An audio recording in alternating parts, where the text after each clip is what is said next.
Welcome to another episode of Devoted Faith. I want to advance us a little bit down to Philippians 2, beginning in verse 14, in a verse that we're going to read several verses here, but it seems like I could stop after this one and we'd have things to talk about all day. Because he simply says, do all things without grumbling or disputing.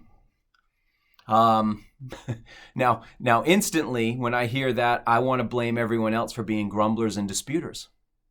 But am I not giving in to the very same thing that I'm accusing others of doing? It's very difficult for me to see the reflection in the mirror and say that I'm as guilty of the things that I'm accusing others of doing. And so this is a very difficult thing for us to grasp, and that is that you and I could live a life without grumbling or disputing.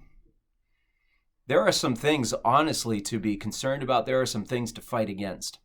But there's a warning here in this about not being a grumbler or a disputer. And I think what's going on here is it's someone that's not looking for a fight.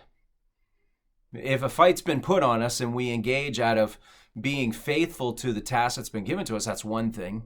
But looking for an opportunity to grumble or complain or seeing that side of life in everything that we do or hoping that we get into a dispute with somebody else is not becoming or a hallmark of the life of a Christian.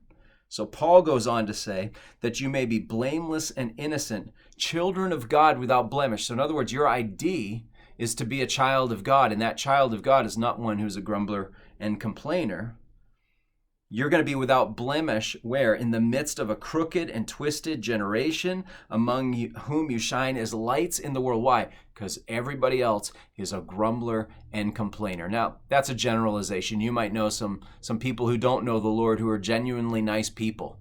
But there's a label over our society. There is a characteristic that for the most part everyone's fighting with everybody else.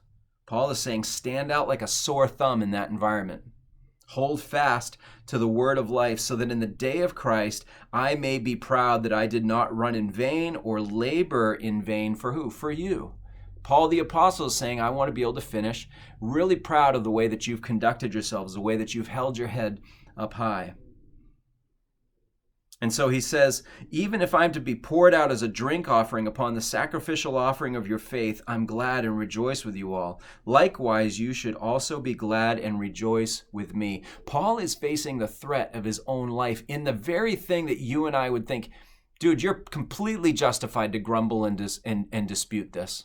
You can complain all you want. We'd all get it. And he says, I actually want to keep my integrity intact and practice the very thing I'm preaching to you. So even if I can face my death with this mindset, I'm asking you to face the difficulties of your life without grumbling or disputing, so that we can all finish this race, keeping our heads held up high and the glory of Christ shining in all that we do. These are incredibly powerful words, and especially coming from a man who needs to put his money where his mouth is, because the greatest test he's going to face is still before him.